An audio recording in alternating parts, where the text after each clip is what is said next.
Karthi garu, hearty welcome to you. Very happy to see you again. Thank you, Andy. Thank you. So,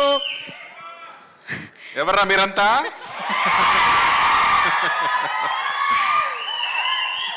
So Karthi garu. Thank you, Amma. I love you. Thank you. బావా, ఈ సినిమాతో బావా అనే పదం ఇప్పుడు ఎవర్రా మీరంతా ఎలా కామన్ అయిపోయిందో ఈ సినిమాతో ఇదొక మీమ్స్ చాలా స్టార్ట్ అవుతాయి అనిపిస్తుంది. ఏం స్టార్ట్ అవుతుందని మీకు ఏమైనా ఒక క్లారిటీ ఉందా? దేని మీద మీమ్ అయ్యే పాసిబిలిటీ ఉంది అని? మీమ్ కి ఆ విస్తరాకుల దగ్గర కూర్చుని తిన్నప్పుడు కాదు, మీమ్ కి ముందు కజిన్స్ గ్రూప్ అని ఒకటి ఉంది కదా. అవును, అందరికి ఉందా? కజిన్స్ గ్రూప్ ఉందా? ఉంటేనే కజిన్స్ గ్రూప్ యాక్టివ్ అయిపోతుంది ఈ సినిమా చూస్తాగా. యాక్టివ్ అవుతుంది. This is the point actually. yes, అందరూ ఎప్పుడు చెప్తారు, ఏంట్రా ఈ గ్రూప్ ఇంత సైలెంట్ గా ఉంటుంది, ఎవరు మాట్లాడలేదు, ఒక మీమ్స్ కూడా లేదు, ఏం ఫార్వర్డ్ కూడా లేదని చెప్తారు కదా. ఈ సినిమా చూస్తేనే యాక్టివిటీ పెరిగిపోతుంది. పర్ఫెక్ట్.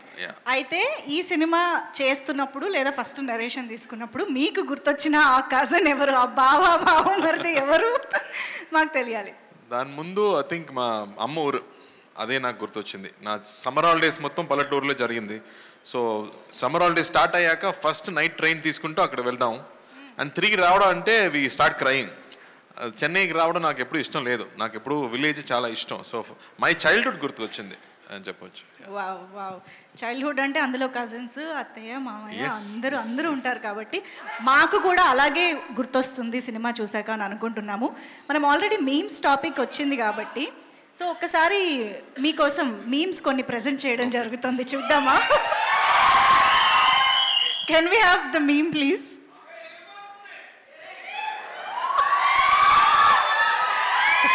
దేవుడు ఉన్నాడురా, దేవుడు లేడురా. యాక్చువల్లీ ఈ మీమ్ ద్వారా మేమేం తెలుసుకోవాలనుకుంటున్నామంటే ఇలాంటి సిచ్యువేషన్ మీ రియల్ లైఫ్లో ఏమొచ్చింది అని. యాక్చువల్గా ఒక సిచ్యువేషన్ చెప్పొచ్చు. నేను చెప్పాను కదా, స్కూల్ డేస్లో ఊరికి వెళ్ళాలంటే ట్రైన్లో వెళ్ళాలి. సో ట్రైన్లో వెళ్ళే ముందు ఫస్ట్ చూడడం ప్యాసింజర్ లిస్టు, దానిలో ఫీమేల్ 20 ఫీమేల్ 16 ఏదైనా ఉందా అలా చూసాక ఒక ఫీమేల్ 20 ఫీమేల్ 18 ఉంటే అబ్బా ఈ ట్రైన్ జర్నీ హ్యాపీగా ఉంటుందిరా అని దేవుడు ఉన్నారా అని చెప్పాము.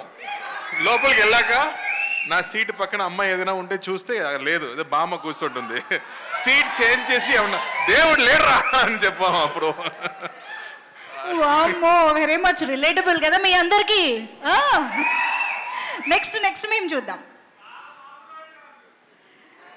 ఇది అసలు super duper famous meme.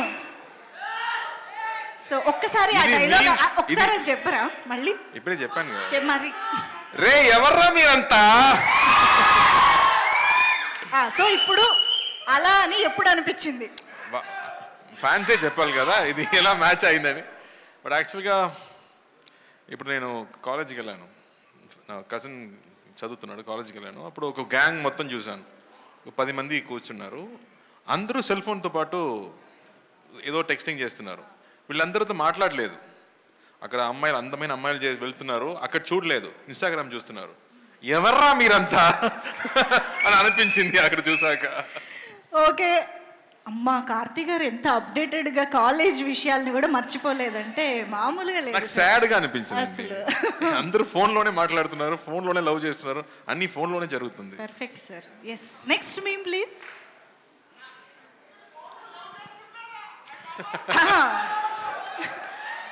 Laddu కావాలా నాయన? ఇంకో లడ్డు కావాలా నాయన? ఇప్పుడు లడ్డు గురించి మాట్లాడకూడదు, సెన్సిటివ్ టాపిక్, మనకు వద్దు అది. ఓకే, మోతీచూర్ లడ్డు తెప్పిస్తాం మేము మీకోసం. మోతీచూర్ లడ్డు సిచ్యువేషన్స్ కావాలి మాకు, అంతే. సిచ్యువేషన్ కావాలి, లడ్డు వద్దు, ఇప్పుడు వద్దు. సరే okay, next meme.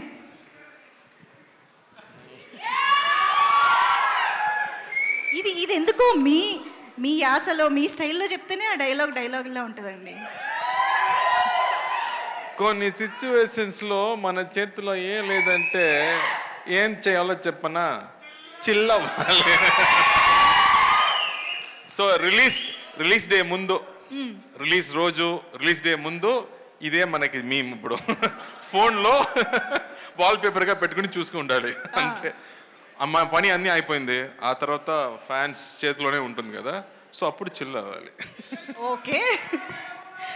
So yes, memes అయితే అయిపోయాయి. ఇంకా మీ నుంచి మేము చాలా విషయాలు మరికొద్ది సేపట్లో తెలుసుకుంటాము. ఎస్పెషల్లీ సత్యం సుందరం గురించి మళ్ళీ మాట్లాడదాము. Thank you so much Karthi గారు ఫర్ దాట్.